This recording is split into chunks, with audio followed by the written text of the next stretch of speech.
Assalamualaikum warahmatullahi wabarakatuh. Salam jumpa pemirsa, jumpa lagi dengan saya, Mika Masyuri dalam Berita 10.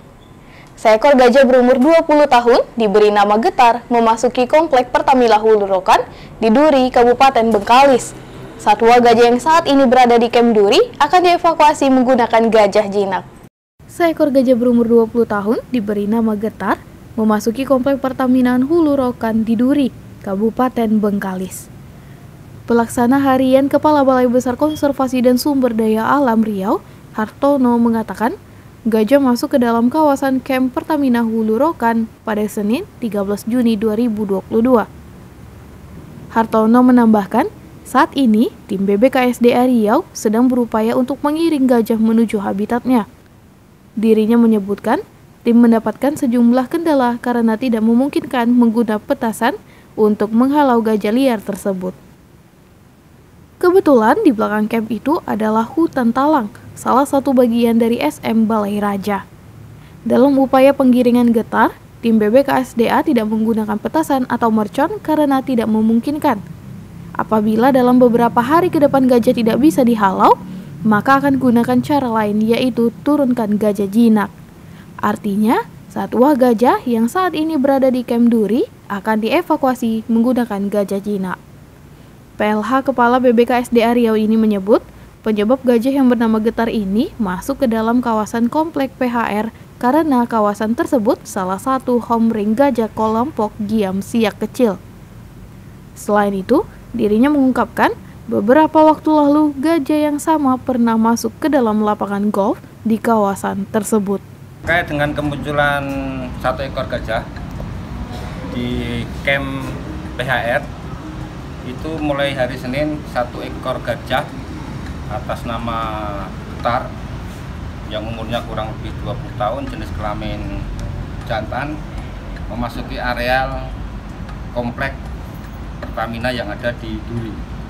Saat ini tim Balai Besar KSDA Riau sudah berupaya untuk melakukan penghalauan untuk kembali ke habitatnya, dan kebetulan di belakang Camp Duri, Camp PHR adalah ada hutan talang, salah satu bagian dari kawasan SM Balai Raja.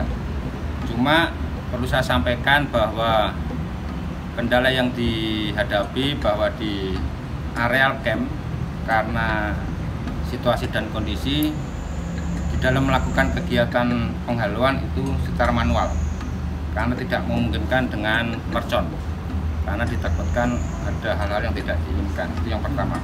Yang kedua, bahwa apabila beberapa hari ke depan itu ternyata gajah Getar tidak bisa kita evakuasi, usir, makanya kami Balai Besar KSDA Riau akan mengambil langkah-langkah, yaitu akan menurunkan gajah jinak. Artinya terhadap satwa gajah Getar yang saat ini masih berada di areal Camp Duri akan kita evakuasi dengan gajah jinak. Itu solusi terakhir.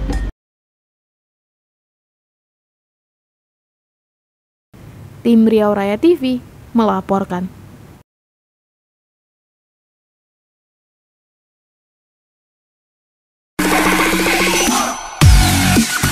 Hai musikers, hai musikers, hai musikers, balik lagi bersama saya Aisyah Nasana di program Musik Kita. Sometimes all I think about is you, late nights in the middle of June. Musik Kita setiap hari segera hanya di Riau Raya TV. Setelah sempat vakum selama 2 tahun akibat pandemi COVID-19, akhirnya Bupati Bengkalis Kasmarni melepas pelayaran perdana kapal feri menuju Melaka, Malaysia. Bersama sejumlah kepala OPD dan Forkopimda Bengkalis di Pelabuhan Internasional Bandar Sri Setia Raja Selat Baru, Selasa 14 Juni 2022. Bupati Bengkalis Kasmarni melepas pelayaran perdana kapal penumpang menuju Melaka bersama sejumlah kepala perangkat daerah di lingkungan Pemkab Bengkalis, Selasa 14 Juni 2022 di Pelabuhan Internasional Bandar Sri Setia Raja, Selat Baru. Bupati Kasmarni bersyukur setelah 2 tahun tutup diakibatkan pandemi COVID-19, dibuka kembali pelayaran perdana kapal penumpang dengan tujuan Melaka. Bupati Kasmarni mengatakan, dengan dibukanya kembali pelayaran internasional dari dan ke Riau melalui pelabuhan BSR, ekonomi di Kabupaten Bengkalis semakin menggeliat. Ia berharap semakin banyak wisatawan mancanegara yang datang ke Bengkalis, begitupun para investor. Ia juga berpesan kepada seluruh petugas di pelabuhan untuk memberikan pelayanan yang terbaik kepada setiap warga negara jiran yang datang ke Riau melalui jalur laut di Kecamatan Bantan. Kami atas nama pemerintah Kabupaten Bengkalis mengucapkan ribuan terima kasih atas seluruh yang terlibat sehingga BSR ini bisa ditafungsikan kembali setelah hampir 2 tahun kita tidak menggunakan pelabuhan BSR ini. Dan sekali lagi kami berharap dengan dibukanya pelabuhan BSR ini otomatis ekonomi masyarakat bisa tumbuh kembali dan masyarakat kita juga bisa dan juga masyarakat luar bisa menikmati perjalanan mungkin melalui Bantan menuju Bengkalis Malaka, Bengkalis Muar dan juga sebaliknya.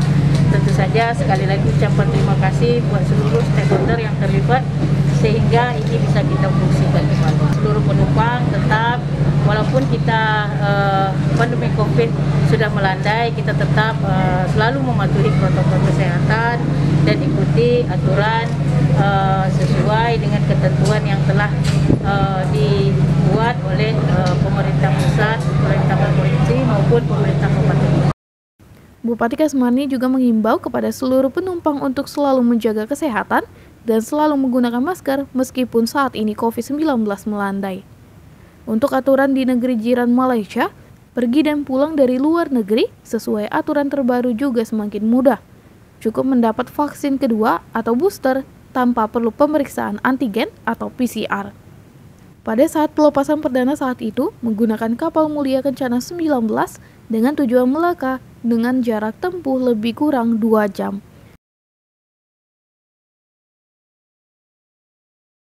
Tim Riau Raya TV melaporkan.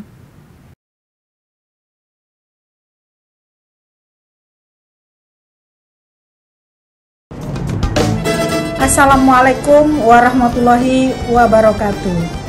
Saya Dr. Haja Nur Afni MPD, Kepala Sekolah SMA Negeri 7 Pekanbaru, mengucapkan tahniah atas mengudaranya dan on-airnya Riau Raya Televisi dan TV Ocu melalui frekuensi satelit.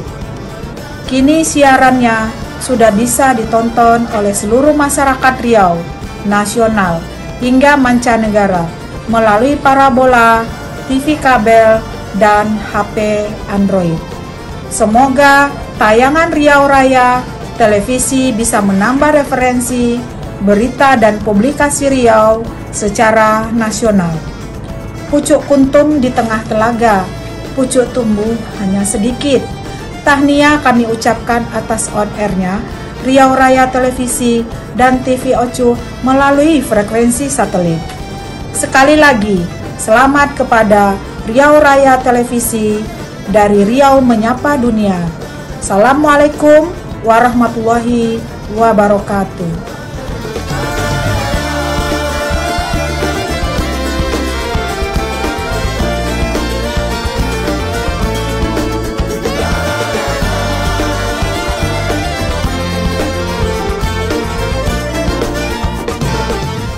Akan menuju 3 besar, ada 5 bakal calon Rektor Unri periode 2022 hingga 2026 yang resmi mendaftar ke Panitia Pilrek.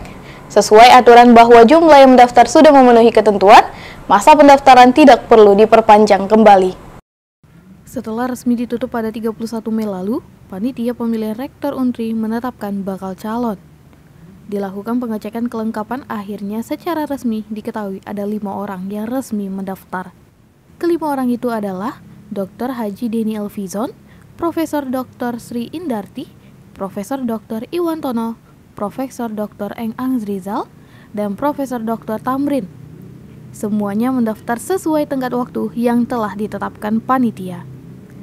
Ketua Panitia Pilrek Unri periode 2022 hingga 2026, Dr. Elvrizal menginformasikan bahwa sesuai aturan bahwa jumlah yang mendaftar sudah memenuhi ketentuan. Artinya, masa pendaftaran tidak perlu diperpanjang.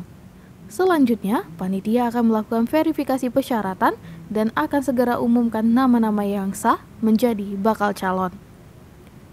Elvizar menambahkan, para bakal calon yang sah diumumkan nanti. Itulah yang akan bisa ikut pada pemilihan dan penetapan calon dan Senat Universitas Riau pada 27 Juni mendatang. Akan ada 3 calon nantinya ditetapkan, untuk selanjutnya dilakukan pemilihan pada 27 Juli. Calon yang terpilih nantinya akan ditetapkan langsung menjadi Rektor UNDRI periode 2022 hingga 2026. Dosen Fisip UNDRI Saiman Pakpahan menilai secara hak-hak politik dengan diterima dan ditetapkan sebagai balon rektor yang sah oleh panitia pemilihan rektor. Maka setiap bakal calon ini secara otomatis memiliki peluang untuk bisa memenangkan kontestasi. Untuk di-screening menjadi 3 besar pada 27 Juni mendatang, lanjut Saiman, kontestasi Pilrek UNDRI tidak bisa menghindari dari asas pemilihan untuk menentukan 3 besar pada bulan depan, yaitu 27 Juli 2022. Terhadap siapa yang akan melaju pada putaran selanjutnya, menurut hemat Saiman, tentu akan sangat ditentukan oleh basis sumber daya masing-masing bakal calon, terutama pada sumber daya kekuasaan horizontal, birokrasi, kapital, jaringan suara pemilihan, dan vertikalisasi kekuasaan kepada Jakarta atau kementerian. Sebaran sumber daya balon rektor sangat variatif, mulai dari dosen, dekan, wakil rektor, dan ketua kelembagaan di lingkungan Universitas Riau. Dengan jumlah balon yang lumayan ramai, maka kemampuan komunikasi politik masing-masing calon diuji untuk mampu membangun poros kekuatan dengan cara berkoalisi dan kemampuan vertikalisasi yang akurat dengan kementerian. Menurut dia lagi, apa yang dipaparkan itu adalah narasi besar tentang bagaimana metode masing-masing balon rektor menempuh jalan untuk sampai pada kursi satu Universitas Riau, di samping metode insidentil yang mampu mempengaruhi jaringan suara. Kita udah rapat penetapan bakal calon rektor Universitas Riau yang lulus seleksi administrasi kan. Nah, jadi dari kelima bakal calon yang mendaftar itu alhamdulillah semuanya memenuhi syarat dan tadi sudah kita tetapkan sebagai bakal calon. Kalau untuk mereka apakah namanya sosialisasi atau kampanye lah ya mungkin. Nah, itu kita persilakan. Cuman tadi di rapat tadi kita sudah menyatakan komitmen untuk semua bakal calon tadi. Mereka udah tanda tangan ikrar komitmen bersama untuk menjaga bagaimana Pilrek ini berjalan damai. Tim Riau Raya TV melaporkan.